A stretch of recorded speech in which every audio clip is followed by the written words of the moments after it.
علم حاصل کرنے کے بعد انسان بن جاتا ہے اہل علم۔ اللہ تعالیٰ نے اہل علم کی فضیلت کو بھی بیان کیا ہے۔ سب سے پہلی فضیلت، کائنات میں سب سے زیادہ اللہ کا خوف اور خشیت الہی یہ صرف اہل علم کے پاس ہوتی ہے، جس کے پاس صحیح علم ہو۔ سورۃ الفاطر آیت کا نمبر 28، انما یخشی اللہ من عبادہ العلماء، بے شک خشیت الہی صرف اللہ تعالیٰ کے ان بندوں کو نصیب ہوتی ہے جو اہل علم ہوتے ہیں۔ تو سب سے پہلی فضیلت، خشیت الہی اور خوف الہی کا مرکز اگر دنیا میں کو ہوتا ہے تو علم والا ہوتا ہے۔ لیکن یہاں چونکہ سوء فہم ہے معاشرے کے اندر، اس لیے بہت سارے لوگ یہی لبادہ اوڑھنے کے بعد بھی علم کا جھوٹ بھی بولتے ہیں، دھوکہ بھی دیتے ہیں، فراڈ بھی کرتے ہیں۔ لوگوں کا اعتماد اسی وجہ سے اٹھتا ہے۔ لیکن ہماری مراد اہل علم سے وہ علماء ہیں جن کو علماء ربانیین کہتے ہیں، جن کے قول و کردار میں، جن کے علم اور عمل میں کوئی فرق نہیں ہوتا۔ اور اس کی بھی وجہ ہے جو یہاں بطور نوٹ آپ اضافہ کر لیجئے۔ جب علم سیکھا تو مقصد کیا تھا؟ آپ صلی اللہ علیہ وآلہ وسلم نے جو نصیحت کی ہے اور کر کے دکھایا ہے کہ ہر روز صبح کی نماز کے بعد آپ نے بھی پڑھا ہوگا، اگر کسی کا رہ گیا ہے تو ابھی بھی پڑھ لے، شاید کہ اللہ تعالیٰ اس پہ بھی اس کو اجر دے دے۔ اللہم انی اسألک علما نافعا ورزقا طیبا وعملا متقبلا۔ ان تینوں لفظوں کو پڑھنے سے ایسی لذت انسان کو ملتی ہے، اور کیسی اللہ نے ترتیب بنائی ہے۔ نفع مند علم ہوگا تو اس کا رزق پاکیزہ ہوگا، رزق پاکیزہ ہوگا تو عمل قبول ہوگا۔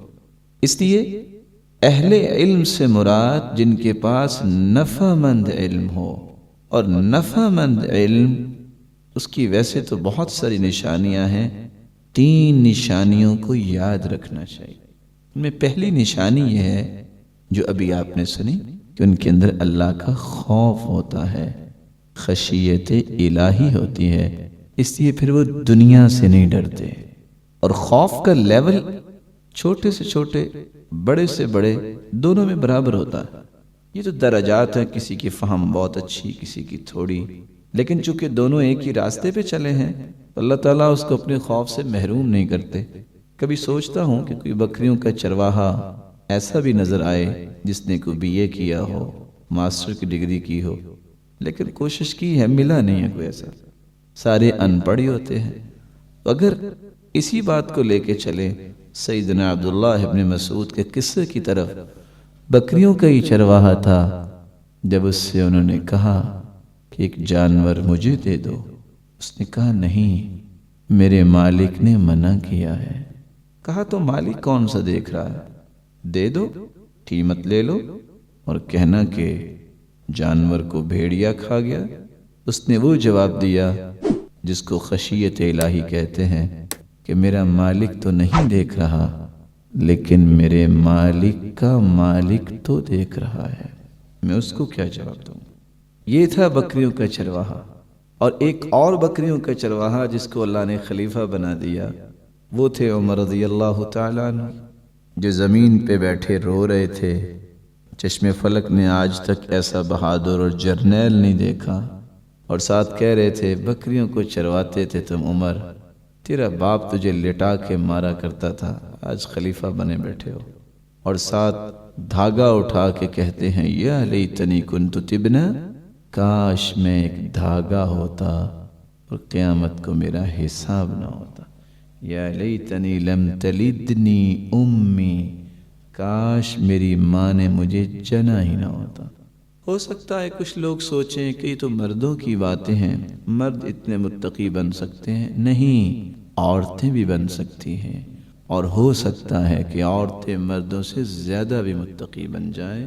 سیدہ عائشہ رضی اللہ عنہا یہ وہ عورت ہیں جس کی پاکیزگی اللہ نے قرآن بنا کے اتاری۔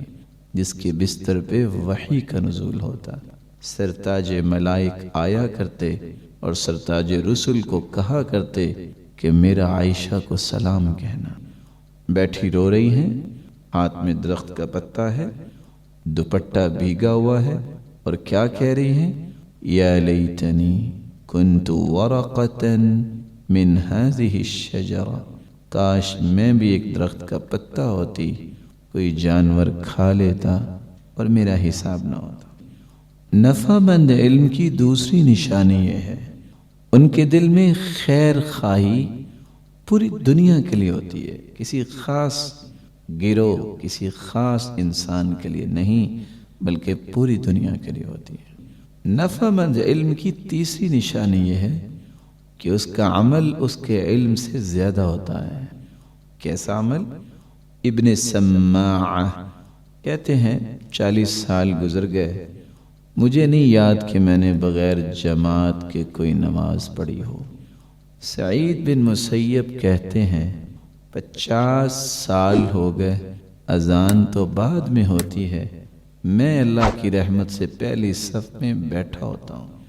اعمش کہتے ہیں 70 سال ہو گئے، میری تکبیر اولا فوت نہیں ہوئی۔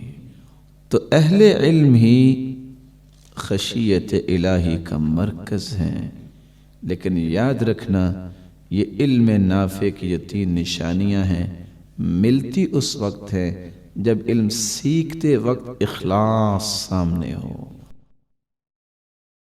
سبسکرائب کیجئے ہمارے چینل اور دبائیے بیل کا آئیکن تاکہ آپ کو ریگولر نوٹیفیکیشن اپڈیٹس مل سکے۔